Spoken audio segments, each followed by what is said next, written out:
The first video tonight comes from Adrian J. Crozet, a UK-based creator known for blending music, adventure, and immersive explorations in unusual outdoor locations.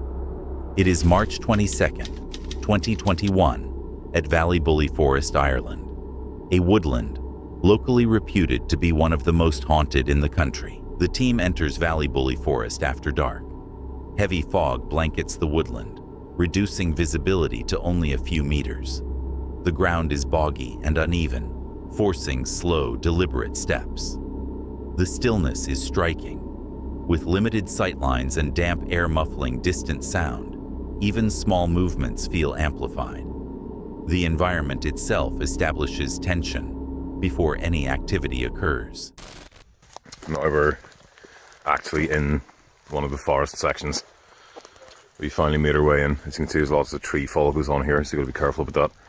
Don't really know how you can be careful about that, other than to be wary.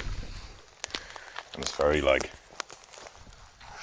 that type of scenario, just crunchy, spongy, mossy stuff. Also eye gouging scenarios everywhere, so you don't want to walk straight into that.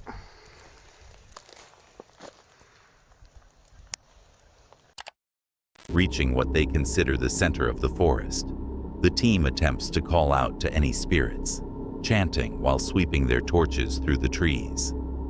The lack of immediate response, complete silence, becomes its own source of unease. In remote woodland, silence can feel more intimidating than noise, especially when combined with folklore attached to the location. What the f*** was that?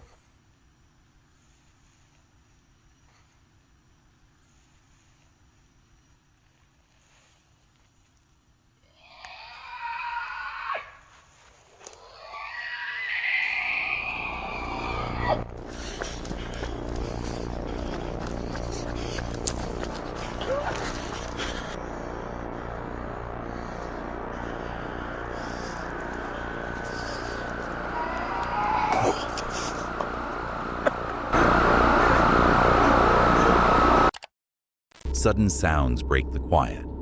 The source is unclear, directionally distorted by trees and moisture in the air.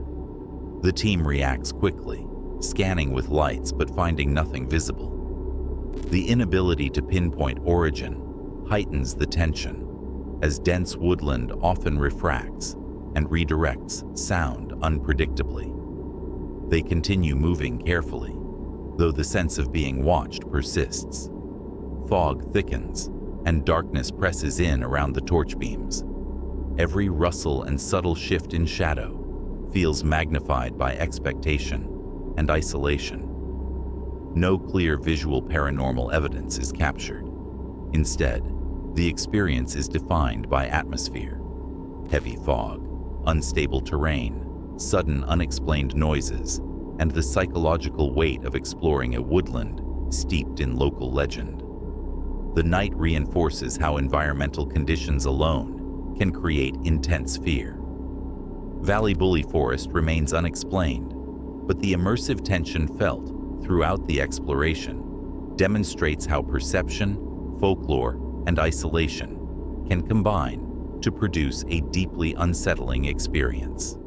Before we move on, if you're enjoying the video so far, leaving a like really helps. And if you haven't subscribed yet, now's a good time. We recently passed 50,000 subscribers, and that's entirely because of you. The next target is 100,000 before the end of the year. Ambitious, but worth aiming for. There's a hidden word somewhere in this video. See if you can spot it. Now, let's continue. The next horrifying video comes from No Plan Neil, a UK-based adventure creator known for extreme solo caving and high-risk underground exploration. His content focuses on raw POV footage inside tight passageways, documenting both the physical and psychological strain of navigating caves alone. It is February 7th, 2026 in the United Kingdom. All right, here we go. Long torturous crawl.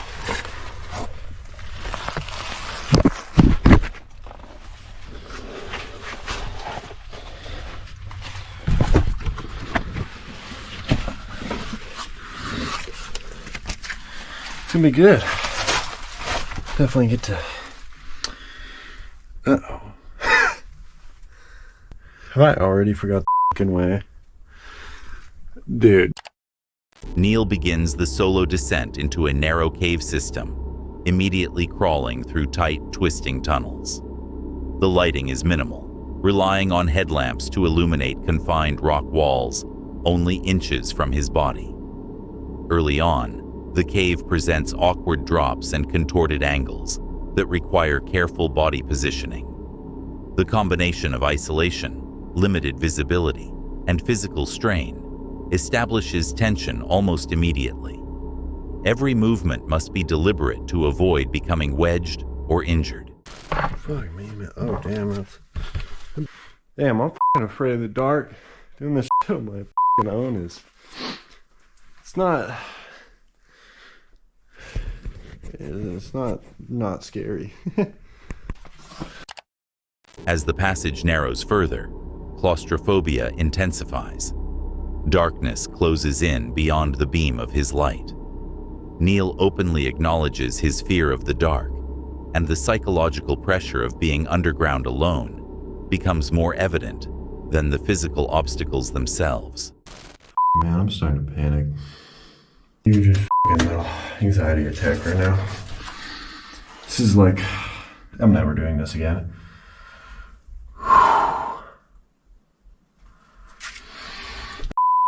Dude. Yeah, f this, I'm turning around. The stress reaches a peak. Neil reflects on the reality of being completely alone, recognizing that any mistake could have serious consequences. He considers turning back, weighing pride against safety. Oh, I'm just terrified. I don't want to go in there with all that anxiety going on. There's a fly in my ear. What the f?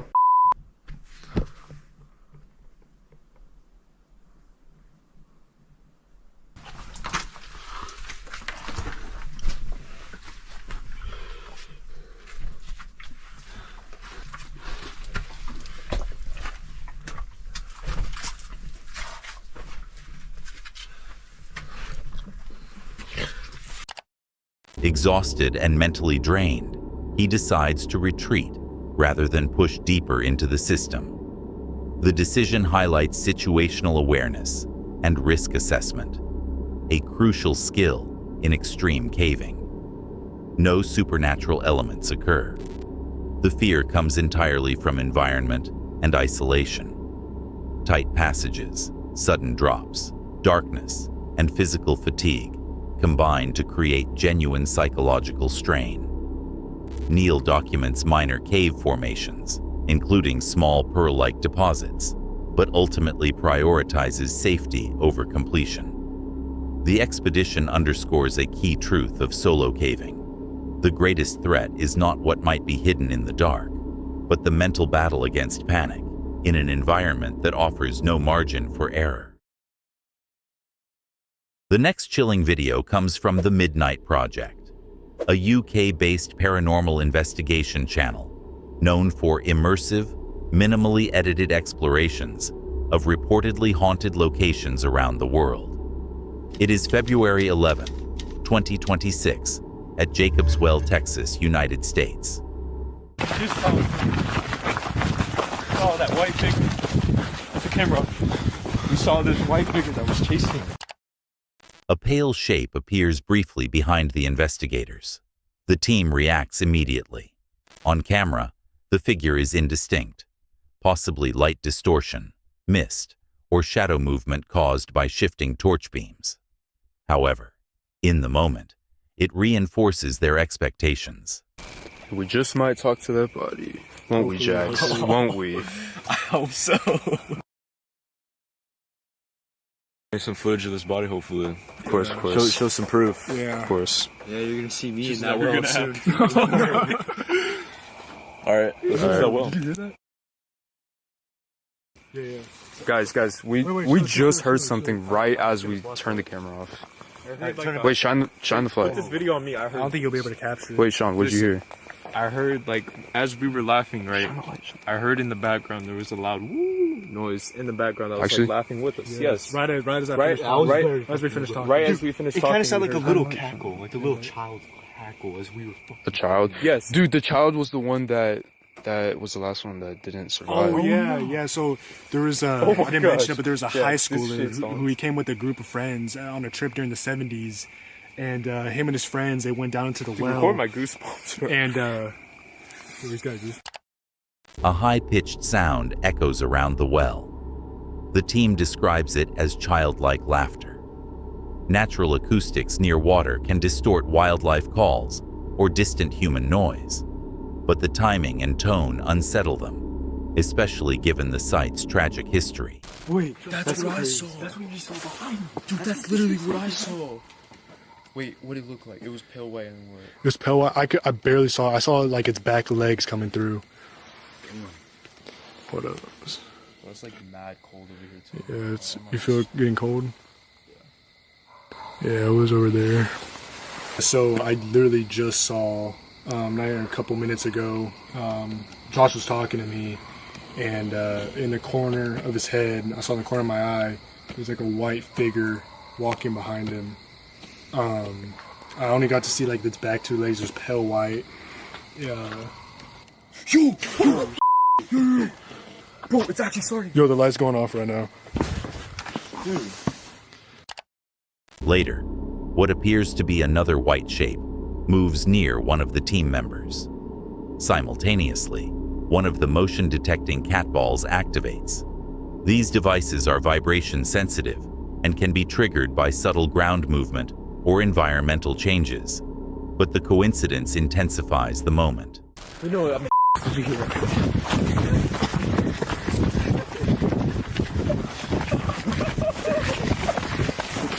Yo, who farted? Adrenaline rises as they attempt to capture clearer footage. Unknown individuals approach the area. The team decides to retreat toward their vehicle rather than risk confrontation. The sudden presence of others shifts the tension from paranormal speculation to real-world unpredictability. The night features visual anomalies, unexplained sounds, and motion sensor activations. However, no definitive confirmation of paranormal activity is established. Environmental acoustics, lighting distortion, and equipment sensitivity remain plausible factors. Still, the layered atmosphere, historical tragedy, darkness near deep water, sudden sensory stimuli, and the later approach of unknown people creates a psychologically intense experience. Whether interpreted as paranormal or environmental, Jacob's Well proves to be a location where isolation, history, and natural acoustics combine to produce powerful reactions. The next shocking video of the night comes from Deep Exploring, a UK-based adventure vlog channel focused on first-person woodland walks and spontaneous, unscripted encounters. The creator relies on real-time commentary and natural reactions rather than dramatic editing. It is February 15th, 2026, on a rural woodland trail in the United Kingdom. Exact location unspecified. The vlogger begins casually walking along a quiet trail, speaking to the camera about passing cyclists and planning to head toward a nearby shop.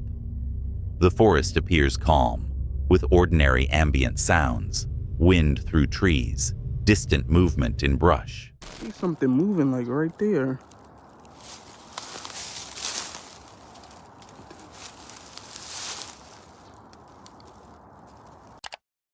Suddenly, a large, dark figure darts across the trail ahead. The movement is fast and low to the ground. The vlogger reacts instantly, uncertain whether it was a large dog or another animal. In UK woodland, possibilities include deer, large dogs off lead, or livestock that have wandered. However, The speed and size appear to catch him off guard. That wasn't a dog. It probably was a bear or like a bear cub or something. I gotta get off this trail, man. I know what the hell I just saw, man. What's that?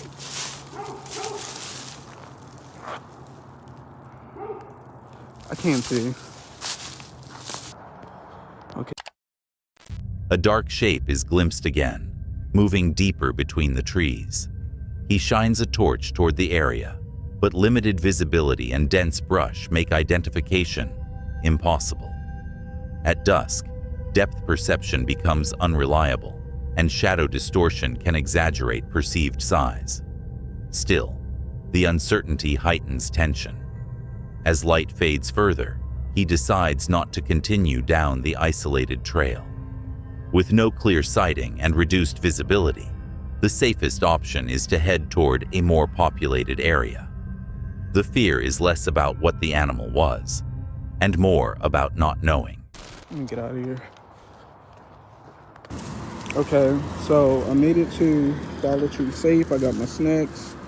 I'm gonna walk back home, but yeah, I don't know what the hell that was, or if I should even go exploring tomorrow since I have off from work. Reaching the nearby shop, he appears visibly shaken. He reflects on the speed and scale of what crossed the path, admitting he cannot confidently identify it. No definitive footage confirms the animal's identity. The encounter is brief and ambiguous, defined by movement rather than clarity.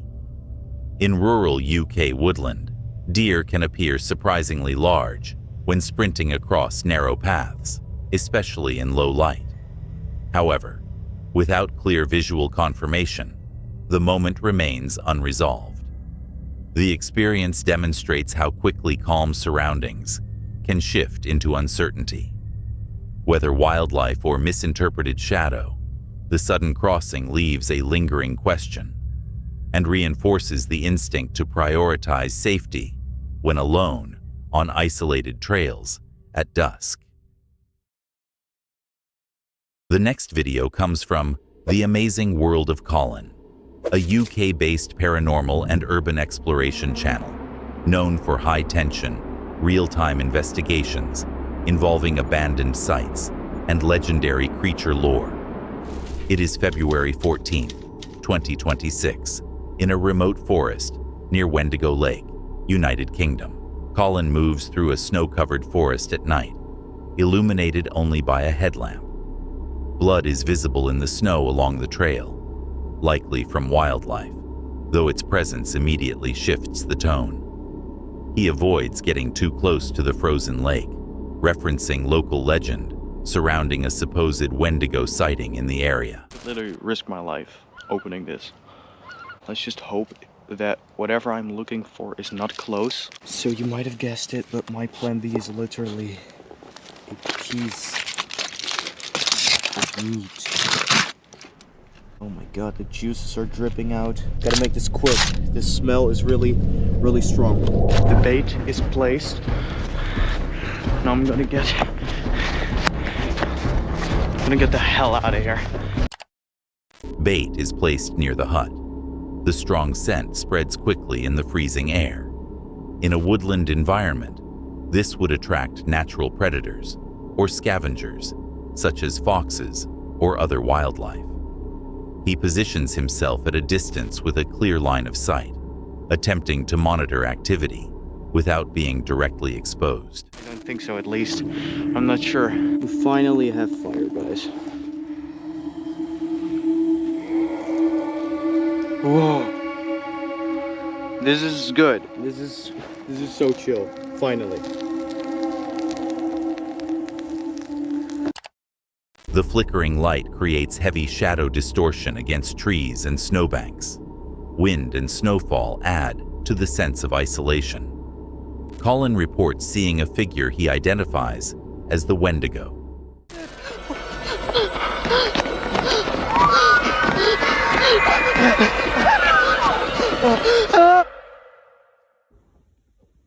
I ran. I ran as fast as I could because I knew I was gonna die if I stayed there. The beast I was searching for showed himself.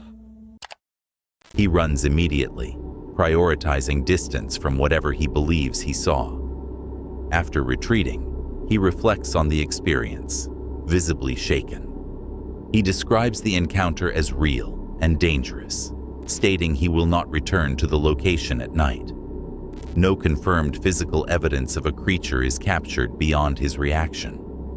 The tension of the night appears driven by isolation, folklore expectation, environmental conditions, and limited visibility. Whether misidentified wildlife, shadow distortion, or heightened perception influenced by legend, the experience demonstrates how quickly psychological fear can escalate in remote snow-covered woodland, especially when alone and operating at night.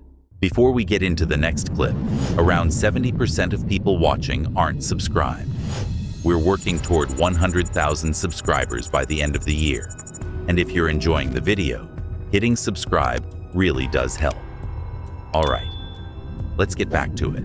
The last video of the night comes from Wild Pursuit, a US-based outdoor and hunting creator, known for real-time wildlife encounters, archery hunts, and tree stand setups filmed without heavy editing. It is October 7th, 2025 in rural hunting woods, United States. It's the first morning of archery season. After only a short night's sleep, Wild Pursuit heads out before sunrise. On the drive in, he notices deer crossing the road, a promising early indicator of movement. Reaching his tree stand, he quietly readies his bow and settles into position.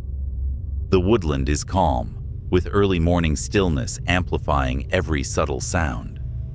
Visibility is limited through brush and timber. The tension here isn't fear, it's anticipation.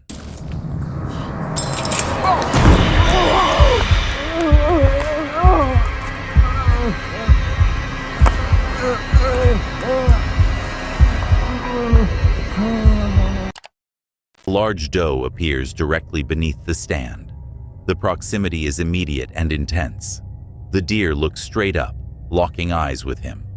For several seconds, neither moves.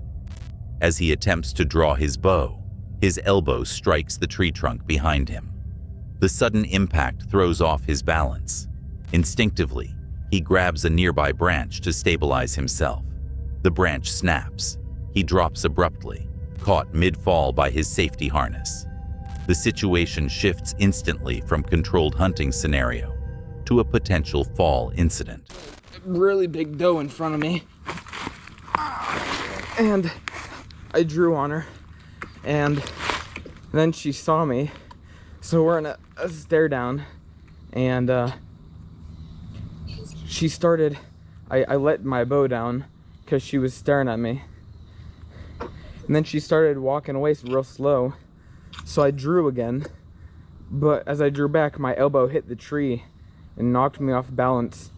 And I tried grabbing onto a branch that was up in the tree right next to me, and it snapped.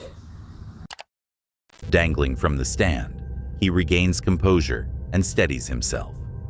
The ratchet strap partially shifts, but reseats against the tree, preventing a full fall to the ground. Later, he demonstrates that the harness system remained intact, the slip occurring during the sudden weight transfer rather than total equipment failure. What began as a routine opening day hunt escalates into a near accident within seconds.